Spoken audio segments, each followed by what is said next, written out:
There is a garden in her face, where roses and white lilies blow. A heavenly paradise is that place, wherein all pleasant fruits do flow. There cherries grow which none may buy, till cherry ripe themselves do cry. Those cherries fairly do enclose of orient pearl a double row, which, when her lovely laughter shows, they look like rosebuds filled with snow. Yet no peer nor prince can buy, till cherry ripe themselves do cry. Her eyes like angels, watch them still. Her brows like bended bows do stand, threatening with piercing frowns to kill all that attempt with eye or hand those sacred cherries to come nigh, till cherry ripe themselves do cry. Hi, this is Amelia. My poem is Cherry Ripe by Thomas Campion. Here are my annotations.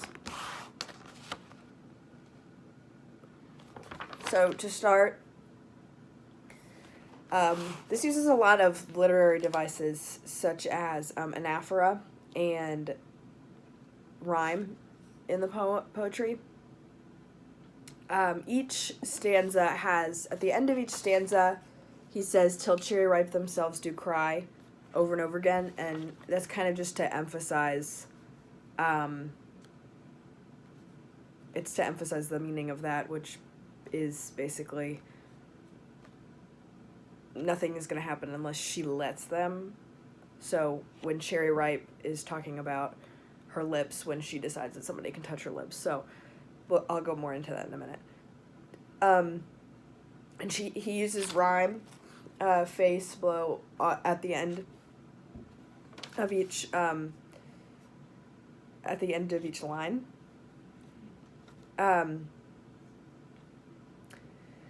So to start, he compares her face to a garden and talks about how she is heavenly, pleasant, one of a kind, her heavenly paradise, and that all pleasant fruits grow there. So she is very pleasant, and everything about her is good.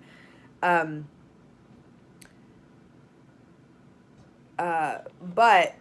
then he goes on to say that she doesn't let just anybody touch her lips.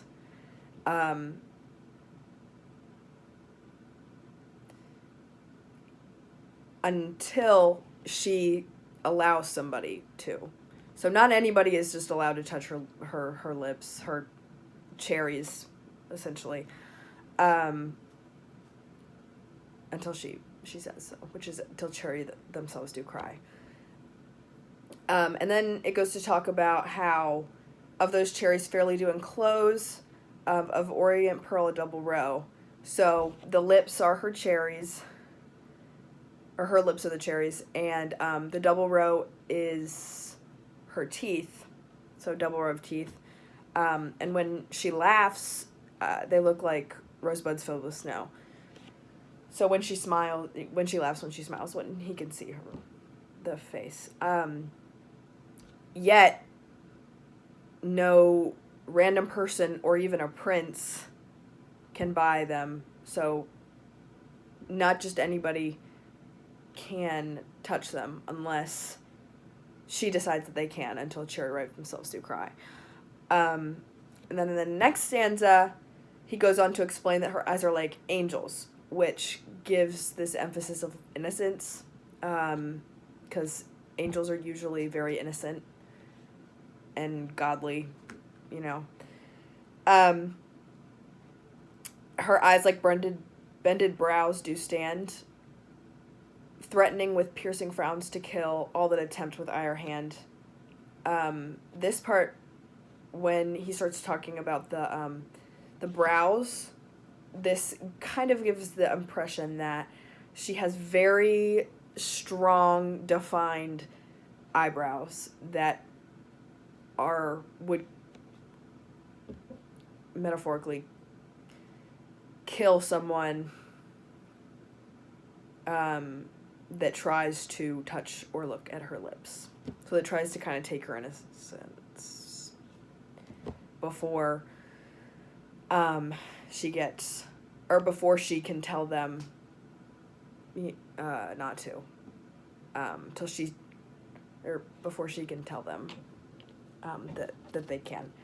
Till cherry ripe, or those cherry ripe, there's sacred cherries to come nigh, till cherry ripe themselves do cry. So,